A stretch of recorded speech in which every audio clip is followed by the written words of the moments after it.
Wow, so this is what I'm missing out on. Can you stand? Oh, hello there, I'm Kaz. You know, it's very strange how a creator's design can change so dramatically from the end result. Take, for example, Lara Croft. Tomb Raider. In 1996, Toby Gard came up with a character who would be empowering for the opposite gender, a role model for young female gamers who is smart, independent, and attractive without being overtly sexual. Her name was Lara Croft. Now bear in mind, up to the PlayStation era, the most well-respected female character in gaming was thought to be a man in their first game, and dressed in a pink bikini and boots in space in the ending. Always keeping it classy, Japan, aren't you? While that was the original concept behind Tomb Raider that Toby Gard came up with, it kind of went nowhere, whereas Lara Croft went everywhere.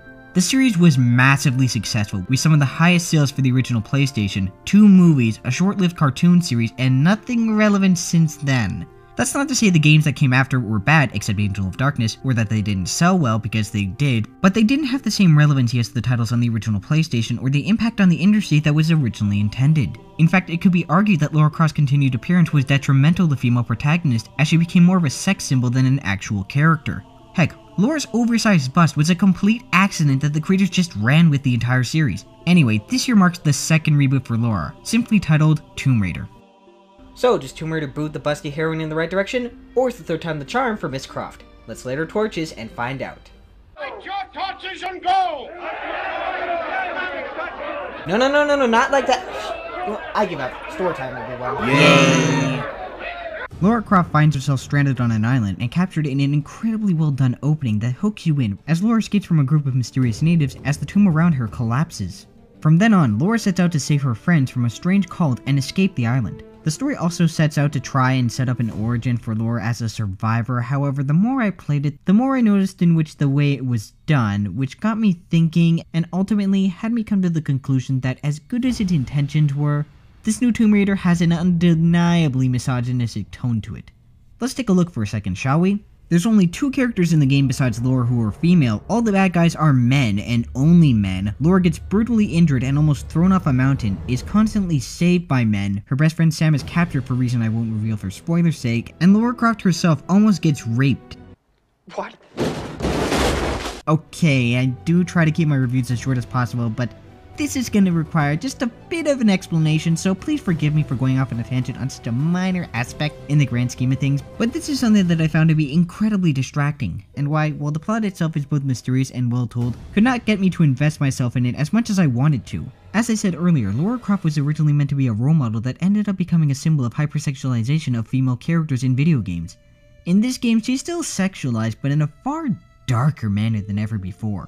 What? English, motherfucker! Do you speak it? I'm sure many people are aware of the controversy that sprouted from last year, but in case you aren't, during the E3 trailer in 2012, there was a scene where some guy attempted to rape Lara, and, as you can expect, people wanted an explanation as to why Crystal Dynamics decided to put this in a game involving one of the most well-known female characters in gaming. And the explanation we got was, to put it mildly, despicable, with Ron Rosenberg making an indirect comparison of a rape victim to a cornered animal that has to either fight or die for survival. What? Say what again? Say what again? I dare you. I double dare you, motherfuckers. I wish I was making that up. They later stated that it was taken out of context, but in context, it's even worse when Lara is choked when you fail the QuickTime event. Now this isn't the first time this has been done in the medium, and I doubt it will be the last. So let me just say something to any aspiring writers out there, whether it be game writers, film writers, etc. Rape should never, ever be used as an element of a plot to shock your audience. It's not something you just throw into the game to draw people into lore and her point of view, as Noah Hughes said. It's a serious subject, and one that should be given the same damn seriousness as the mere word invites, as opposed to hacked writers using it to just get from point A of character arc to point B, or used as a joke in every sentence you say, you insensitive, talentless hack. Yes, games should move beyond the basic hero's journey, princess in another castle, you are the hero, go to save the world plot that exists in a lot of games, and discuss bigger topics, things that affect people in the real world, which includes talking about the subject of rape and the after effect it has on victims of such. They should not, however, use it as one element of an overall plot, no matter how minor, to call a character of either gender to action, and especially not to empower a female character with such a depowering act, and further enforce the notion that rape is just something that happens to women, even though that it happens to people of all genders. Why are you doing this? We're men! We rape! It's what we do! Put into comparisons terms, I am more than willing to support and understand the gaming equivalent of the Virgin Spring speaking on the morality of humanity and the effect rape has on its victims and those tangentially connected to them, so long as it matches the seriousness of the subject the developers wishes to address. I will be disgusted by the gaming equivalent of I spit on your grave.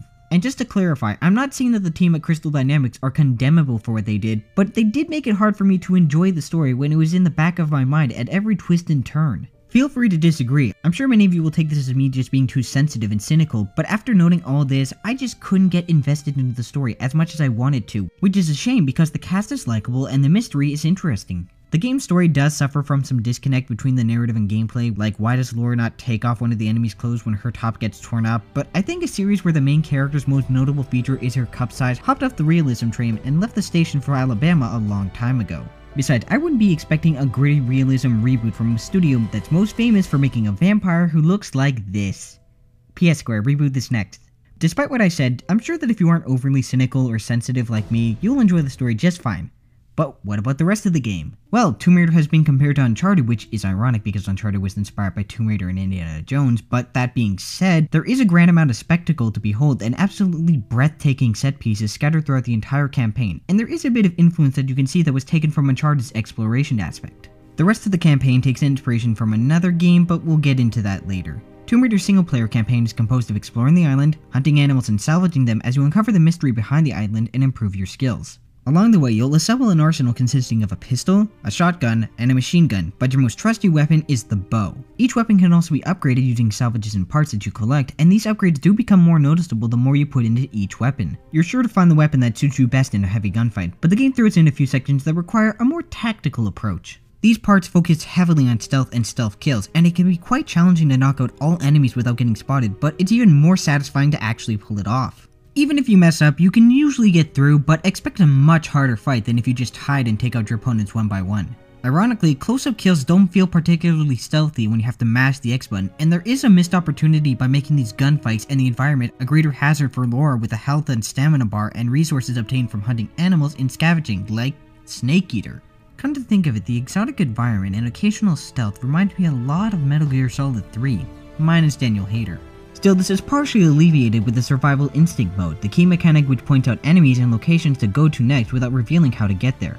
And it wouldn't be a Tomb Raider game without something ancient to collect on the side, which can be quite absorbing and something you'll want to look for in every location. Artifacts of Himiko and ancient China are interesting to find, while journals give more info on the characters and humanizes them, as does Lara when she talks to herself at the campfires. At these campfires, which are plentiful throughout the entire island, you can travel around to other parts of the island, upgrade your weapons, or put some points into 3 different skill sets, further adding in more choice into what kind of survivor you want to be. And as much as I hate to admit it, the QuickTime events are actually implemented, for the most part, rather well for creating tense moments. There's the odd one that feels a bit tacked on, but they work surprisingly well in creating tension. Other minor irritations like prying doors open surface every now and then, and close combat starts off a bit clunky, but the core of the game is solid. Oh, there's also multiplayer that was designed by a separate team, Eidos Montreal, which, while enjoyable for a round or two, the style of play for multiplayer is ill-suited for the pace set in the single-player campaign and its mechanics, and it feels a bit tacked on. You might enjoy a few rounds of letting your friends on fire with arrows, but the meat of this game is the single-player campaign, which is a pretty decent length at that, roughly 12 hours without collecting too much. And to carry that metaphor forward, Tomb Raider is a medium rare cutlet cut from grade A beef with a little bit of its own spice to it. So if you like this beef, then order up because Tomb Raider is delicious. Once again, we conclude with the presentation, which like Lara Croft herself is out of my league. I mean, quite the sight to look at. Crystal Dynamics' Crystal Engine looks wonderful, depicting a lush environment and captivating set pieces. Lara herself will have her clothes slightly torn more and more as the game progresses, which is just one example of the detail given to the game's characters and items throughout the entire game. It's a game that's visuals thrive on atmosphere. Sure, it can be a bit too dark in some areas, but when you can see, you'll appreciate how great it looks even more. The music isn't particularly memorable aside from the cover of the original theme, but it works. The rest of the sound design, however, is magnificent, making the gunfight sound more intense and the spectacles all the more grand in scope. As for the voice acting, Lara sounds like she's trying just a bit too hard to sound authentically British, which considering her voice actor Camilla Luddington is a Brit herself, it's kind of shocking how mid-Atlantic her accent sounds. I mean, come on, this is what a real British accent sounds like. I am a banana. With all seriousness, the entire cast gives a good performance, and that includes Miss Ludington. All around, an impressive title in visuals and sound. The tagline, A Survivor is Born, is an appropriate one for Lara Croft's newest adventure because this title could have easily gone wrong with some of the elements they wanted to implement in this reboot. But Crystal Dynamics had the skills and the competency to pull this off with style. Minus the misogynistic tone of the plot. Tomb Raider gets an 8 out of 10 from me. If you were looking for the next great action title on your console, this is it. Check it out. Thanks for watching, everyone, and until next time, game on, my friends.